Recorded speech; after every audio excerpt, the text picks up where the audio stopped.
In my last video I said that I would share some practical examples of how muscle communication and the structural resonant alignment training course works. And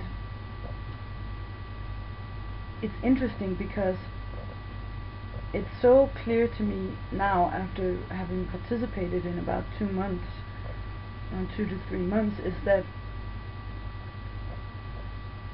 this is a tool that only works through me being directed within it, which means you will get nothing out of using the muscle communication, communicating with your body, as a tool for divination or fortune telling.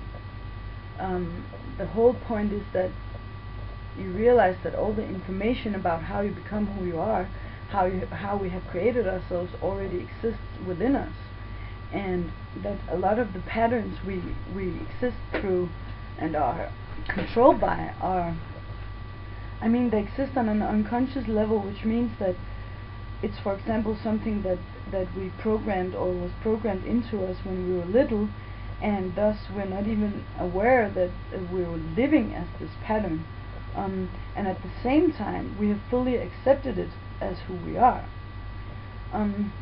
One of these points that I've been working with is, it started with a pain in my right wrist, and I've been having this condition, or this pain, for about 9 months or so.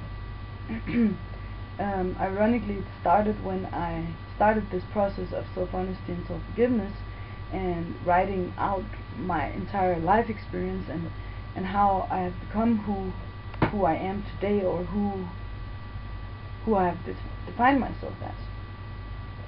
So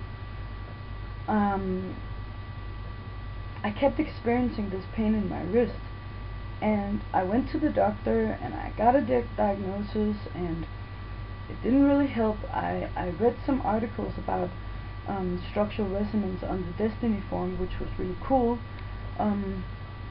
about what the wrist, for example, represents in terms of how we are designed within the system, and I could use that information. It was very cool, but it still didn't really change anything. So one day I decided to do a session, which means a muscle communication session with myself, where you pick a point or test which point is the most relevant to work with, and then start opening the whole point up. And I already had this point of my right wrist being prominent in my experiences, and actually being quite limiting, because I'm typing a lot and doing a lot of work on the computer, and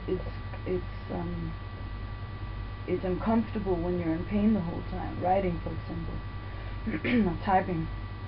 And I also started noticing that the pain is not there the whole time. It is almost as if it's coming as a signal, saying, okay, now you're going into this pattern, and then it goes away again. And I didn't know what the pattern was,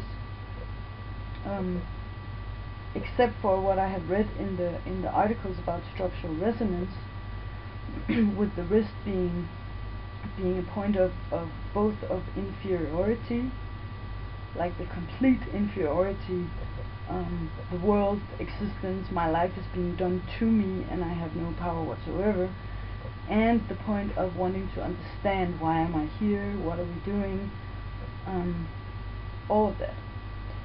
So I basically asked and used the muscle communication to see if there was a specific pattern that was coming up within this point, within this pain in my right wrist.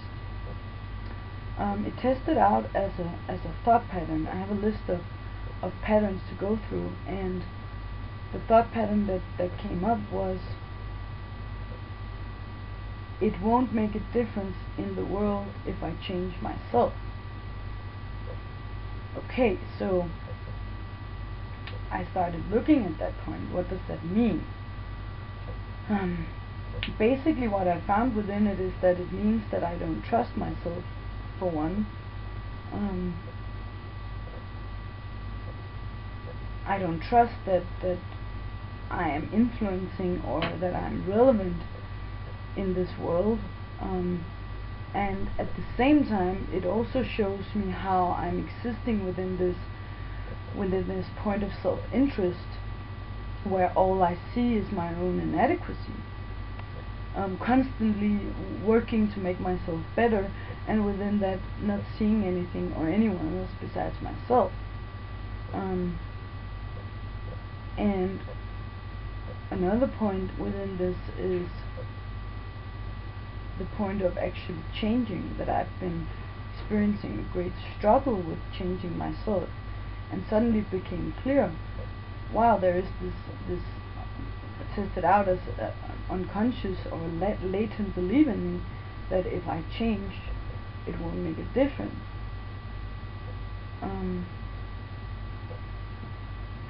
So from there I started looking at, okay, what is the point within this? How can I use this to actually change myself? And one of the most relevant points, like I said, is self-trust, but also the point that taking responsibility for and realizing that who I am and what I accept within myself is reflected in the world, is affecting the rest. And by not taking responsibility for that, by seeing myself as a victim to existence or to life, seeing myself as not a valid part of life, and within that actually doing the opposite, only seeing myself as relevant, I'm completely invalidating my own experience and my own existence. Abdicating the responsibility for what I experience, realize that I'm creating what I experience. So that was quite a turning point, and it's an example how precise and how direct muscle communication is. And I mean, anyone can make their own list of patterns, and you can always use a dictionary or whatever book is available, because the information is already inside you. So what you do with the information, for example in a book, is simply to give a flag point or a pointer, to bring the point or the pattern up to your awareness, so that you're able to look at it, work with it, and actually release it. Yeah, so that's an example on how to use muscle communication, for example, from the starting point of experiencing a physical pain, or and I mean, it could be whatever experiences we have in our daily life. We can take and open up and see what constructs and patterns we have allowed ourselves to exist in within that.